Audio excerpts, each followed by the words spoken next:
நாம் இன்று உலக பொதுறிவு சம்பந்தப்பட்ட செய்திகளை ஒலி வடிவில் கேட்க இருக்கிறோம். உலக பிரமுகர் வரிசையில் அலெக்சாண்டர் கிமு 356 முதல் 323 வரை.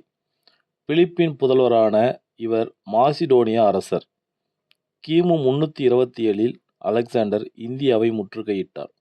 இந்தியாவில் தம் படைவீரர்கள் கலகம் செய்ததால் தம் நாடு திரும்பினார். திரும்பும் வழியில் பாபிலோன் என்னுமிடத்தில் இவர் இறந்தார்.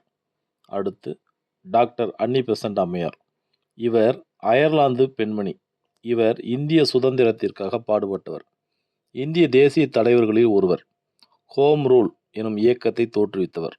அடுத்து அபுல் பாசல். இவர் முகலாய அரசவை புலவர். இவர் அக்பருக்கு ஆலோசகராக இருந்தார். அக்பர் நாமா, ஐனி அக்பரி என்னும் நூல்களையும் இயற்றினார். அடுத்து அரிஸ்டாட்டில். கிமு 381 முதல் 322 வரை. மகா அலெக்சாண்டரின் ஆசிரியரான அரிஸ்டாட்டில் இவர் ஒரு அரசியல் தத்துவ ஞானி. அடுத்து ஹிட்லர். ஜெர்மானிய சர்வாதிகாரி. ஹிட்லர் 2ஆம் உலகப் போரில் ஈடுபட்டு தோல்வியுற்றார். அடுத்து ஆலன் ஆக்டோவியன் ஹியூம். 1885இல் இந்திய தேசிய காங்கிரஸை தோற்றுவித்தவர்களில் ஒருவர். இவர் ஒரு ஆங்கிலேயர். அடுத்து பேடன் பவுல். சாரணர் இயக்கத்தை 1908இல் ஏற்படுத்தினார். அடுத்து கிளியோபாட்ரா.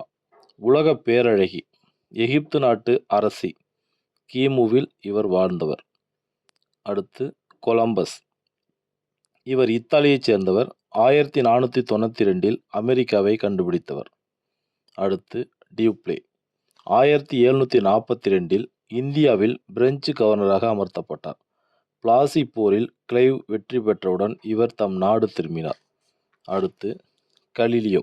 16-17ஆம் நூற்றாண்டுகளில் புகழ்பெற்ற இத்தாலிய விஞ்ஞானி இவர் தொலைநோக்கியை கண்டுபிடித்தார். அடுத்து ஜார்ஜ் வாஷிங்டன். அமெரிக்காவின் முதல் குடியரசுத் தலைவர் இவர். அடுத்து காரன்வாலிஸ் பிரபு. இவர் இந்தியாவின் 2வது கவர்னர் ஜெனரல்.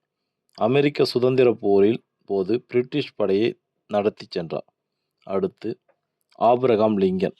அமெரிக்காவின் சிறந்த ஜனாதிபதியில் ஒருவர் இவர். அடிமை தலையை ஒழிக்க பாடுபட்டார். இவர் ஒரு காடு வெட்டியின் மகன். இவரது அயராத உழைப்பினாலும் ஆற்றலினாலும் அமெரிக்க ஜனாதிபதியானார். அடுத்து 16ஆம் லூயி. 1789இல் பிரெஞ்சு புரட்சி நடந்தபோது பிரான்சின் அரசராக இருந்தார். அடுத்து மவுண்ட் பேட்டன் பிரபு. கடைசி வைஸ்ராயும் இந்தியாவின் சுதந்திர கடைசி ஆங்கிலேய கவர்னர் ஜெனரலும் ஆவார். அடுத்து டென்னிசன். ஆங்கில புலவர். மெமோரியம் என்னும் நூலின் ஆசிரியர். அடுத்து மேரி கியூரி அம்மையார். இயற்பியல் விஞ்ஞானியான இவர் ரேடியத்தை கண்டுபிடித்தார். இதனால் 2 முறை நோபல் பரிசு பெற்றவர். அடுத்து முகமது அலி ஜின்னா. இவர் தனி பாகிஸ்தானை உருவாக்கியவர். முஸ்லீம் லீக்கின் தலைவராக இருந்தார். பிறகு பாகிஸ்தானின் கவர்னர் ஜெனரல் ஆனார்.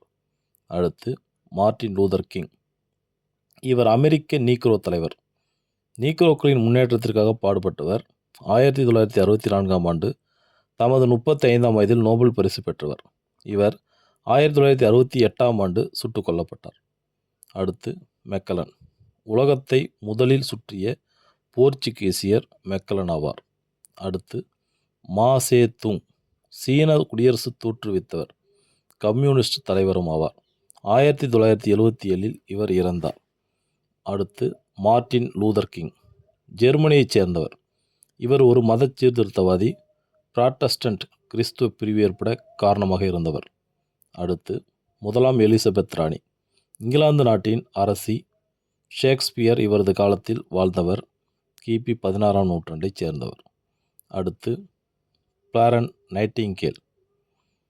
இங்கிலாந்து நாட்டைச் சேர்ந்த பிளாரன்ஸ் நைட்டிங்கேல் கிரீமியன் போரில் காயம்பட்ட வீரர்களுக்கு இரவில் விளக்குடன் சென்று மருத்துவம் செய்து வந்தார். இதனால் இவர் கைவிளக்கேந்திய காரிகை என புகழப்படுகிறார். அடுத்து பிட்மேன். இவர் பிட்மேன் சுருக்கெழுத்து முறையை தோற்றுவித்தார். அடுத்து ஷேக்ஸ்பியர். சிறந்த ஆங்கில புலவரும் நாடக ஆசிரியரும் ஆவார். அடுத்து தாமஸ் ஆல்வா எடிசன். சிறந்த அமெரிக்க விஞ்ஞானி. சினிமா, மின்சார விளக்கு முதலியவற்றை கண்டுபிடித்தவர். அடுத்து வாஸ்கோடா காமா. போர்ச்சுகீசிய மாலுமி. 1492இல் நன்னம்பிக்கை முனை வழியாக கோழிக்கோட்டை அடைந்தார். இது கேரளாவில் உள்ளது. அடுத்து வாரன் ஹேஸ்டிங்ஸ். 1774 இருந்து 1785 வரை இந்திய கவர்னர் ஜெனரலாக இருந்தவர். இவர் பிட்ஸ் இந்திய சட்டத்தை கொண்டு வந்தவர். அடுத்து பிஸ்மார்க். 19ஆம் நூற்றாண்டில் இவர் வாழ்ந்தார். இவர் ஜெர்மன் பேரரசை உருவாக்கியவர். நன்றி.